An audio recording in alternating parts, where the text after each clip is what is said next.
8 अगस्त 2024 अल्पसंख्यक मंत्रालय के मंत्री किरण रिजिजू उन्होंने लोकसभा में इस बिल को पेश किया। फिर बात हुई कि इस बिल को पहले जेपीसी में भेजा जाए जहां पर डिस्कशन हो, जो संशोधन हो वहां पर उसको पारित किया जाए और फिर इस बिल को लोकसभा और राज्यसभा में लाया जाए फॉर डिस्कशन के लिए। तब जेपीसी बनाई सरकार ने, जगदंबिका पाल उसके बनाए गए हेड। वहां पर टोटल 44 संशोधन की बात कही गई। 14 संशोधन यहां पर सरकार ने माने जिनको इस बिल में इंक्लूड किया गया है। अब इस बिल को कल पेश किया जाएगा, कहां पर? लोकसभा में। तो संसदीय कार्य मंत्री किरण रिजिजू ने कहा कि इस बिल को हम पेश करेंगे, इसके लिए 8 घंटे निर्धारित किए गए जिस पर हम करेंगे डिस्कशन लोकसभा में। अब इसको लेकर विपक्षी दलों ने कहा कि नहीं, हम तो 12 घंटे की यहां पर मांग कर रहे हैं, लेकिन 8 घंटों पर बात यहां पर हुई है। कहा गया है कि अगर आवश्यकता हुई तो समय को और बढ़ा दिया जाएगा, जिसमें से 4 घंटे 40 मिनट दिए गए हैं एनडीए के सांसदों को बोलने के लिए और बाकी समय दिया गया है जो विपक्षी दल हैं उनको बोलने के लिए। अब इस बिल की वर्तमान स्थिति क्या है, एक बात समझिए। यह बिल कोई संवैधानिक संशोधन बिल तो है नहीं कि आर्टिकल 368 के अंतर्गत यहां पर आ रहा है। यह बिल पूरे तरीके से सामान्य बिल है, सिंपल मेजोरिटी से इसको पास करना है। अगर स्पेशल मेजोरिटी होती तो यहां पर 2/3 की रिक्वायरमेंट होती, पर सिंपल मेजोरिटी में केवल more than 50% present in voting यहां पर होना चाहिए।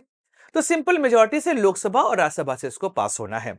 अब वर्तमान समय में आप देखेंगे तो जो लोकसभा और राज्यसभा में जो स्थिति बन रही है वह एनडीए के पक्ष में बनती यहां पर दिखाई दे रही है, क्योंकि 543 लोकसभा सीट में जो स्पेशल जो यहां पर आपको जादुई आंकड़ा चाहिए वह 272 सीटों का है और एनडीए के वर्तमान सांसदों की संख्या 293 है। मतलब 272 से काफी ज्यादा यहां पर यह उपलब्ध है, इसलिए लोकसभा में इसको पास होने में कोई दिक्कत नहीं आने वाली।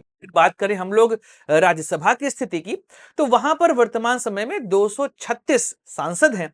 इसमें से 115 सांसद एनडीए के पास हैं, 6 सांसद नॉमिनेटेड हैं। अगर इन दोनों को जोड़ दिया जाए, चूंकि 236 प्रेजेंट एंड वोटिंग के हिसाब से जो आधा नंबर चाहिए वह 119 का बन रहा है। अब 115 प्लस 6, चूंकि नॉमिनेटेड नॉर्मली वोट करते हैं सरकार के पक्ष में क्योंकि उन्होंने ही इनको यहां पर सांसद बनाया है, ऐसे में वह सरकार के पक्ष में वोट देंगे। तो 115 प्लस 6 121, मतलब राज्यसभा से भी इस बिल के पास होने की पूरी संभावना दिखाई दे रही है। अब चूंकि यहां पर जो बात आ रही थी कि टीडीपी और जेडीयू के सांसदों को लेकर कई लोग भ्रम की स्थिति में पड़ गए थे कि यह, क्योंकि जो वोट बैंक है मुस्लिम समाज इनको भी वोट देता है, ऐसे में अगर यह दोनों इस बिल का समर्थन करेंगे तो कहीं ना कहीं इनका वोट बैंक छिटक सकता है। लेकिन 3 ऐसी डिमांड यहां पर इन दोनों पार्टियों ने की थी जिस जिस डिमांड को यहां पर स्वीकार कर लिया गया है। अब जो यह 3 डिमांड यहां पर की गई थी वह डिमांड क्या है जिसको यहां पर स्वीकार किया गया है? पहला तो यह है कि कानून पिछले तारीख से लागू नहीं होना चाहिए। मतलब जिस दिन यह बिल पास हो रहा है, जब यह कानून बन जाएगा उस दिन से ही इस कानून को लागू किया जाना चाहिए, ना कि पिछली डेट से इसको लागू करवाने की बात कही जाए। यह मांग टीडीपी और जेडीयू दोनों ने की थी, इस बात को सरकार ने स्वीकार कर लिया। सेकंड बात यह है कि जो पुरानी मस्जिद है, दरगाह है, उन पर यह कानून नहीं लागू होना चाहिए, इस बात को भी यहां पर स्वीकार कर लिया गया है।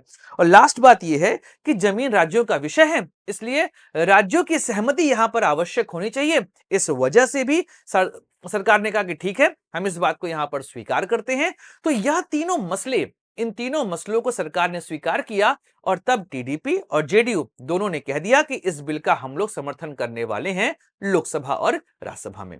अब चूंकि यह दोनों सरकार का भाग थे, इस वजह से इस बिल का समर्थन करना उनकी मजबूरी भी एक तरीके से बन जाती है। हाँ, मुस्लिम समाज उनको वोट करता है, लेकिन फिर भी जो यह बिल आ रहा है, इस बिल के आधार पर उनको लग रहा होगा कि जो परिस्थितियां इस समय बनी हुई हैं, यह बिल जो मुस्लिम समाज है उनके बेहतरी के लिए ही लाया गया है। इस वजह से यह दोनों पार्टी यहां पर समर्थन कर रही हैं। अब जो यह दोनों पार्टियां समर्थन करेंगी तो फिर चिराग पासवान और आरएलडी, यहां पर उनका कोई बहुत बड़ा रोल रह नहीं जाएगा, क्योंकि अगर यह समर्थन नहीं भी करेंगे तब भी यह सरकार इस बिल को पास करवा लेगी।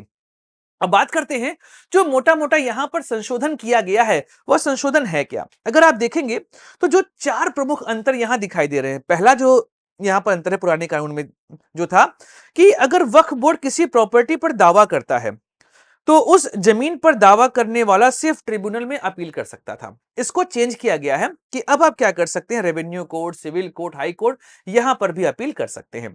एक और चेंज किया गया है कि जो ट्रिब्यूनल फैसला सुनाता था वह आखिरी होता था। यहां पर कहा गया है कि इसके खिलाफ आप हाई कोर्ट में अपील कर सकते हैं।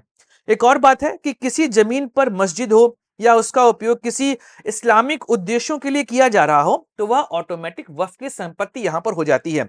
लेकिन यहां पर ऐसा नहीं कहा गया है कि जब तक दान की बात यहां पर स्पष्ट रूप से नहीं आएगी तब तक उसको वक्फ की संपत्ति यहां पर नहीं माना जाएगा। एक और बात कि इसमें कोई महिला और कोई अन्य धर्म के व्यक्ति यहां पर शामिल नहीं होंगे जो वहां पर बोर्ड बनेगा। पर नए बिल में कहा जा रहा है कि इसमें 2 महिलाएं और अन्य धर्म के 2 सदस्य इस ट्रिब्यूनल में शामिल होने वाले हैं। तो यह चीजें यहां पर मुख्य रूप से बदली गई हैं।